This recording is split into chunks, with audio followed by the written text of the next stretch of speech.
So okay guys, no, pag-usapan muna natin itong mga rug pull na to. Nauuso kasi. Pero sa totoo lang, no, itong rug pull, scam talaga to.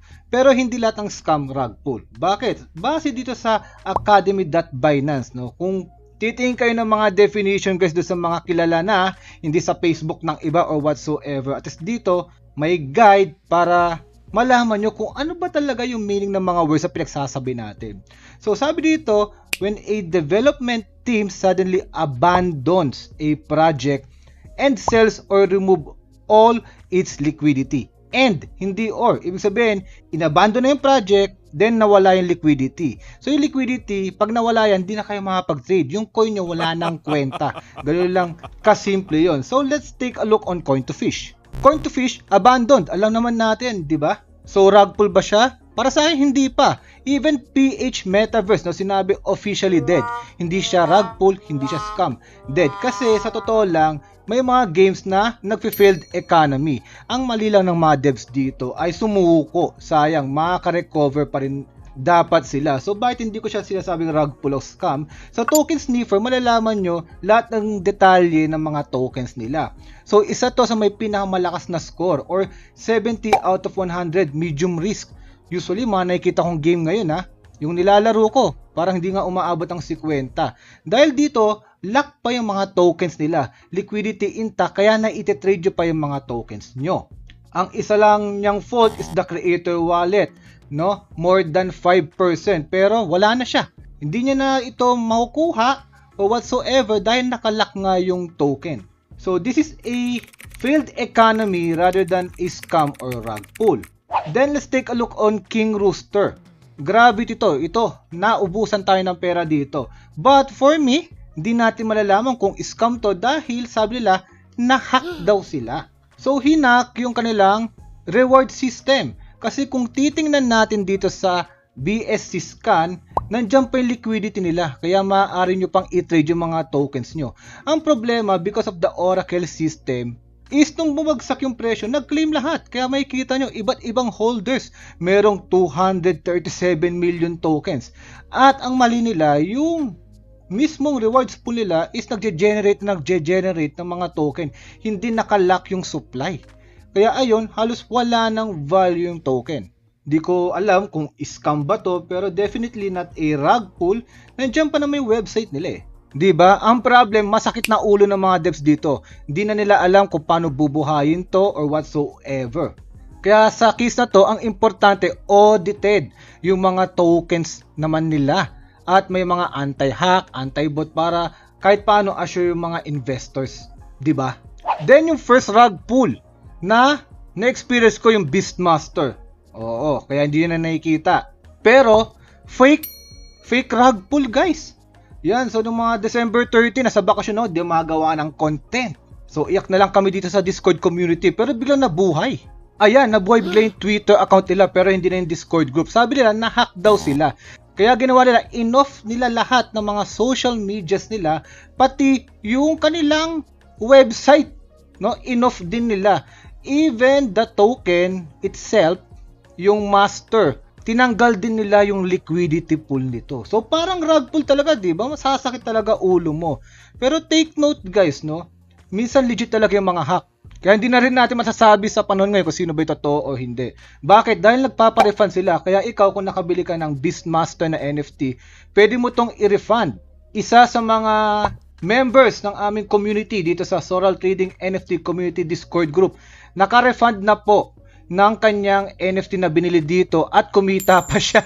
Buti pa siya. Pero sa mga na bigay natin ng giveaway, unfortunately hindi. Mukhang may mga ID number lang sila kung sinong bumili. So, sayang. Ang maganda sa ginawa nila ay accountable sila. Hindi nila iniwan yung project. Kaya masasabi ko na hindi pa to talaga yung rug pull na sinasabi natin. And nandito naman si BNB Heroes. Ito malupit to kasi audited ito ng Certic. Pero natag sila as exit scam naman. Noon ang mismong Certic na nag-audit sa kanila afterwards, di ba? Medyo magulo dahil nadali sila sa kanilang ginawang economy na marerewardan kayo ng BNB. Nahirapan sila. So another failed economy. So bakit ko ba sinasabi itong mga ito? Ang akin lang, pag pumasok kayo dito sa NFT, walang 100%. Nakita nyo naman, may mga audited, Nandiyan pa yung liquidity pool, nakalock. Pero still baka madali tayo ng tinatawag nating totoong rug pull, which is nandito sa definition na to, or baka mag-fail lang yung economy, no? Wala na, tapos na, ubos na yung rewards pool, hindi na makarecover yung price or whatsoever, or kung ikaw ay flippers or traders, matatalo at matatalo ka lang din kung mali-mali decision mo sa buhay. Pero ang mapapayo ko guys, no, kung gusto nyo makaiwas sa mga gantong losing streak, ang kailangan nyong gawin, no, number 1, tingnan nyo yung token mismo, yung structure ng token. So mapalad ako, may nag-share sa nito, token sniffer, napapadali ang aking buhay. Or pwede nyong manu-manuin sa BSC scan, makita yung mga tokens, yung transaction nila, whatsoever. Then, Team Docs is A+. Hindi ko naman sinasabi, pag Team Anonymous, wala na yan. Pero Team Docs is A+, para makita natin yung accountability. Pero hindi porket na Team Docs is super accountable na. Nakita nyo naman si Crab Master, di ba? O bakit naman to si Beastmaster, Team Anonymous, pero accountable sila. Pero sinasabi ko lang, is A+ kung Team Docs. Audited contracts, mas maganda audited yung tokens, yung mga contracts like NFTs para masabi natin na anti-hack siya, anti-bot or whatsoever. Kumbaga, yung mga kumpanya na yan binayaran para i-check mismo yung game itself. Pero it comes with a price. Kaya pag napansin nyo, kung sino yung mga audited na yan, sila yung mga mahal pa yung presyo na makapasok tayo. Kaya kung gusto nyo ng mura, high risk talaga yon. Pag medyo nagmamahal yan, ginagastosan yung security and stuff, ay nagmamahal talaga yung starting point or entry point sa paglaro ng game na yon. So for example, si LF, di ba? Nagkaroon siya ng revision ng kanilang token para lagyan ng mga anti-bot pati anti-hack. So mga ganon, talagang ginagawa ng paraan din ng mga ibang developers yan. So dito sa token sniffer, may kita yung mga liquidity pool. Make sure nakalock po iyan. Lalo yung rewards pool. Kasi maaari ding magkaroon ng dump pag yung rewards pool ay kinuha ng devs at inalisan. Tapos ito guys pag too good to be true, medyo iwas-iwasan nyo yan. Sure ball, kikita tayo dito. One day ROI lang, yung mga ganun, medyo iwas-iwasan nyo na yun. Di totoo yung mga ganun. Most likely scam yun. Dahil sa ngayon, iniiwasan ko yung Oracle. Bakit? Kasi napansin ko halos lahat ng Oracle nagfe-failed eh. Ang problema kasi sa Oracle, tuwing bumabagsak yung presyo, grabe, no? Ang hirap makarecover dahil habang bumababa yung presyo, tumataas yung rewards. So, ang tendency ng tao nagbebenta agad. So, until such time may makakuha ng mechanism kung paano ma-halt yung selling pressure na yon, it will turn into a good Oracle system. That is the time siguro maire-recommend ko ulit itong Oracle or reverse Oracle system na ito. At ang pinaka gusto kong advice na ibabahagi ko sa inyo is to diversify your portfolio.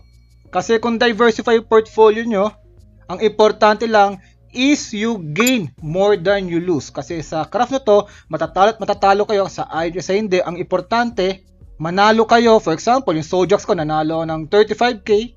Yung King Rooster ko talo ng 7,500. So, it's a win pa rin overall. So, yun ang kailangan yung gawin. And syempre, only risk ka naman that you can afford to lose lang. At pick a game na feeling nyo mag-enjoy kayo. Ganun lang kasimple. So guys, I'm John aka Soral. Huwag nyo kalimutan mag-comment, mag-subscribe at mag-hit ng notification bell para di nyo ma-miss out ang mga ganitong episode natin.